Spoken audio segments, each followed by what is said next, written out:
Trademarks come and go for automakers, but when it comes to Lexus, trademarks typically mean that that particular model and nomenclature is coming. Today we got a new one and I cannot wait to discuss it with you. We're over at Lexus Enthusiast, our good friends. Lexus Trademark's TX 550h Plus. TX will be the large 3-row crossover coming out of Indiana, probably by the end of 2024. Who knows the way the world is right now. The Grand Highlander will be coming late 2023. At least that was before the world went extra crazy. Best case scenario, the vehicle is coming probably summer 2024 for the large 3-row people mover that Lexus really hasn't had an answer to the Acura MDX, to the QX60, etc. So let's talk about TX 550h Plus. Plus designates a plug-in hybrid. It's something kind of new to the Lexus lineup. We saw in the NX 450h Plus for the first time. We'll see in the RX 450h Plus that has been trademarked. It's like 99% coming. And going back to September of 2020, guys, that was like a year and a half ago, Lexus trademarks TX 350 and 500h. So we have 3 trademarks for the new TX. And of course, I have a spreadsheet to break it down for you guys. But before we get there, what do we know about 500h? Have we heard anything from Japan? It is not going to be the same 500h that we see in the LC 500h or the LS 500h. Those are rear-wheel drive based platforms, the TNGA L platform, but this system is going to be based for the K platform. Very customizable platform, ranges anything from the Lexus ES to the Toyota Highlander to the RAV4 to the Lexus RX, well, the new one coming out anyways, etc., etc. There's a lot of vehicles on the K platform, including the minivan, the Sienna. I could keep going, but we're over at Car Sensor. And this article came out in February, and we haven't heard anything about 500h since then. But they're saying the 500h will be a 1-motor hybrid. An electric motor is sandwiched between the 2.4-liter straight turbo 4-cylinder and the 8-speed automatic to achieve both powerful driving and excellent environmental performance. This is very different from the hybrid synergy drive that uses 2 electric motors up front with a power split device called the ECVT that most of us are aware of, that originally debuted in the Prius, but it's essentially spread throughout the whole Toyota and Lexus lineup for their front-wheel drive based vehicles. This is explaining something completely different and more in line what the Koreans do and some of the Germans, the Europeans used to do, but most of the Europeans are going towards full electrification. But this puts the engine with a traditional automatic, which is going to give a much better driving experience and put the power down a lot better than an ECVT power split device.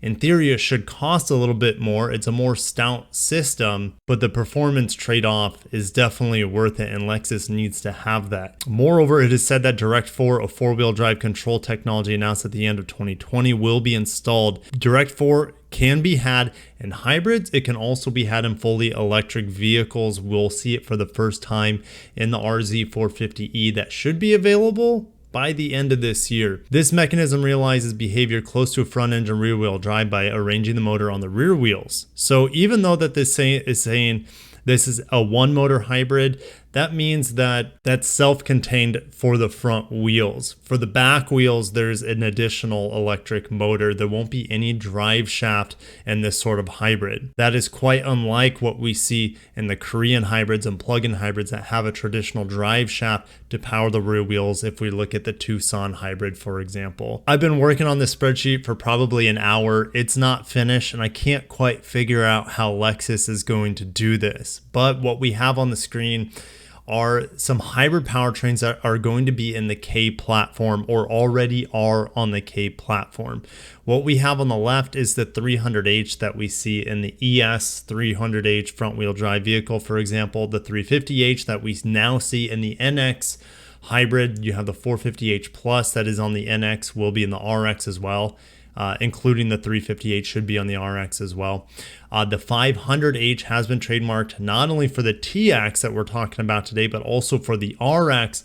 And I just have a couple. I don't know how Lexus is exactly going to do it. If we take carsensor.net's word as gospel, then it's going to be using an 8-speed automatic with this turbo. This image right here that Lexus gave to us December of 2020 showed us our first ever example of a hybrid direct 4, and this power output is confirming the 2.5 liter naturally aspirated. Now this isn't an ES, so they could still do that and put this sort of system in the ES, but I felt like including this option in the 500h designation because it is technically possible that they could not have the turbo and still get incredible power numbers based off of what they have right here. But more than likely, this 500h here will be coming with the 2.4 liter turbo with the 8-speed auto. It's really hard to say what kind of electric motors are going to sandwich between the engine, transmission, and also what kind of electric motor they're putting on the rear axle. Other than this image, we just have no other basis to go off of, and these are really high power and torque outputs that I just don't see them happening realistically due to the power of the 2.4 liter turbo, and it has to match up and fit logistically with the nomenclature of 500h and 550h plus. And I got all these notes down here we'll go over into a little bit that will kind of help us base our horsepower numbers a little bit accurately for the 500h and 550h plus. So the 550h plus, you essentially take the same system like you do in the 450h plus and the 350h, and you're just able to give it a little bit more juice thanks to the larger plug-in hybrid battery pack. I expect to use the same battery pack that we see in the NX and the RAV4 Prime. I expect them and Panasonic to mass produce this as best as they can. We know that availability on the RAV4 plug-in hybrid and NX plug-in hybrids have been very difficult to get your hands on this past year or two, ever since the launch of the RAV4 Prime, really. I think best case scenario, the 550h plus gives us 400 horsepower. It could have more, but let's read into why I don't think it's going to go much over 400 horsepower. Here are the notes. Traditionally, non-hybrid Lexus numbers rank much higher in peak power versus hybrid numbers. So LS500 has 416 horsepower, but the LS500H has 354 horsepower. It gets more bent out of shape with the LC500 because it goes from the twin turbo V6 to the high revving naturally aspirated 5 liter V8, which gives us 472 horsepower, but the hybrid is the same as the LS hybrid and gives us 354 horsepower. NX350 gives us 275 horse, but the 350h gives us 239 horse, quite a bit less. RX 450h with the V6, which is going by the wayside, has 308 horsepower, but if we look at the NX 450h Plus, it has 304 horsepower, which is roughly identical. So plus doesn't necessarily mean a ton more power at that number designation. All it designates is plug-in hybrid. NX 450h Plus has 65 more horsepower than its 350 counterpart. So will the 550h Plus have 65 more horsepower than the 450h Plus? Makes you wonder. LX600, this thing, it gets even crazier. Hopefully I haven't lost you guys at this point. LX600 has 409 horsepower, but the IS500, the RCF, the LC500 has 472 horsepower. Riddle me that one, guys. That doesn't make any sense. And I made a video a long time ago when I was still selling Lexus, how the numbers just don't make hardly any sense anymore. So I'm doing my best to lasso all these numbers together to try to get a somewhat accurate number here for the 500h and 550h plus. GX 550. We don't have this vehicle yet, but it has been trademarked. It will replace the, I don't know, 20-year-old GX at this point. And that should have 348 horsepower. It should be a detuned version of this twin turbo V6. Same sort of power outputs that we see in the SR grade of the Tundra. This should say 405 pound-feet, if I believe. And does that mean the 550h Plus will have around 350 horsepower. It's hard to say. RX and TX will have somewhere around 350 horsepower, I believe, and the TX 550h Plus will have somewhere around 370 to 400 horse. So these columns here, I feel like, are probably the most accurate based off just my gut feeling and what we've heard so far from Japan, what little we've heard from Japan.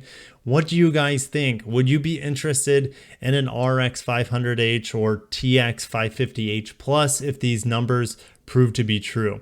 18.1 kilowatt hour battery with the TX should provide somewhere in the low 30s for range, maybe the high 20s. for miles on that full charge of battery. Is this enough horsepower for you in a large, heavy SUV? I think for most people it would be. And Direct 4 is supposed to really give us a different feeling when it comes to power delivery and performance for Lexus vehicles. So it should be coming. And the TX 500h, and it will have a 350, by the way, with just this setup here, the 2.4 liter turbo, 275 horsepower, that will be coming. But the hybrid 500h and 550h Plus are the big mysteries at this point. But you guys are a lot smarter than me, so go ahead and put down below what you think these numbers could equate to power-wise and technology-wise, setup-wise for these new Lexus more powerful electrified crossovers coming out. If you enjoyed today's video, you made it this far, you're not subscribed, I would always appreciate that as we get to 150,000 subscribers together. Smash the like button if you haven't, and I'll catch you guys in the next one. Maybe we'll get some more trademarks coming down the road. That's always fun. Anyways, gotta cut myself off. Peace out.